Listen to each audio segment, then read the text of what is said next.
The winning post is love. Written by Barbara Cartland. Narrated by Anthony Wren. Chapter 1, 1859. Lord Waincliffe took his horse at a very high jump. He was delighted when Starlight cleared it without any difficulty. At the same time, when Starlight threw his head up, pleased as he was at his prowess, Lord Waincliffe saw that the bridle was almost broken in one place. Knowing it would be dangerous to ride such a high-spirited animal if the bridle broke, he looked for help. To his relief, he could see just ahead of him a pretty house, and then he remembered it had been let by his father on a very long lease to a university professor whose name was Peter Stourton. He rode carefully towards the house. As he drew near, he saw that on the lawn in front of it there was a girl bathing a small dog. Believing that it would be risky to continue riding in case the bridle broke completely, he called out, "Excuse me, but can you possibly help me?" The girl then looked up, smiled, and walked towards him. "Good morning, my lord. I saw you go by just now, and thought what a splendid horse you were riding." "You are Rosetta Stourton, are you not?" Yes, I'm Rosetta, my lord." "Starlight has just taken the highest jump I could find for him, but unfortunately his bridle looks likely to break at any minute, and I will then have very little control over him." The girl gave a cry. "Oh, I will go and find what you need, my lord, and I should stay where you are, mounted on him, otherwise he might become restless and break the bridle completely." "Well, that is just what I thought myself, and thank you very much," replied Lord Waincliffe. The girl ran into the house, and he patted Starlight to keep him calm and quiet until she returned. She was even quicker than he expected, and came running out with some special tape he recognized at once as being sticky on one side. He had used it himself on fishing rods.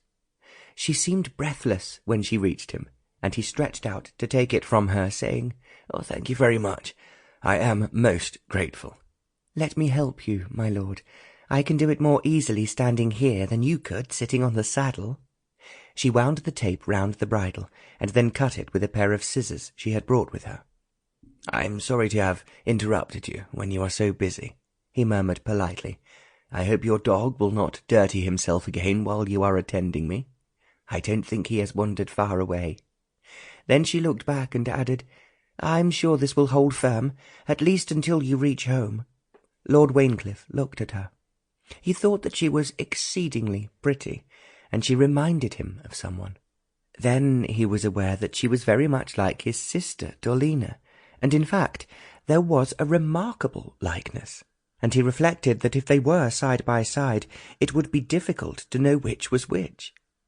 "I am extremely grateful to you, Miss Stourton," he said aloud. "I hope your father is well."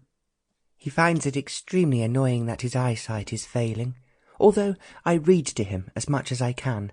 He prefers to explore a book, as he calls it himself." Lord Waincliffe laughed. "I know exactly what he means. You must tell him how sorry I am that he has this affliction, which affects so many older people. I shall doubtless suffer from it myself when I am his age." "Papa is wonderful in other ways. He can garden, which he loves, and exercise our dogs in your beautiful woods." Lord Waincliffe hesitated before he exclaimed, "Oh, please keep them under control. You know I shall want to enjoy my shooting in the autumn." "I promise you they behave very well, my lord.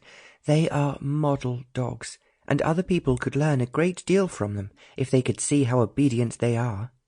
"Well, thank you again, and I will now take Starlight home without being afraid I might lose control of him." "He is a beautiful horse," she sighed as she patted him.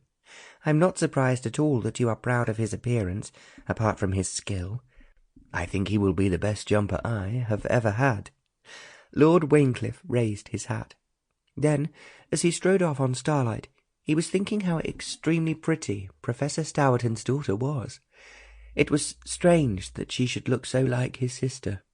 He rode towards his house, which had been in the Waincliffe family for generations. He was thinking, as he had so often thought before, how much needed doing to it, yet it was impossible for him and his brother to find any money to spend on it. The sun was Sample complete. Ready to continue?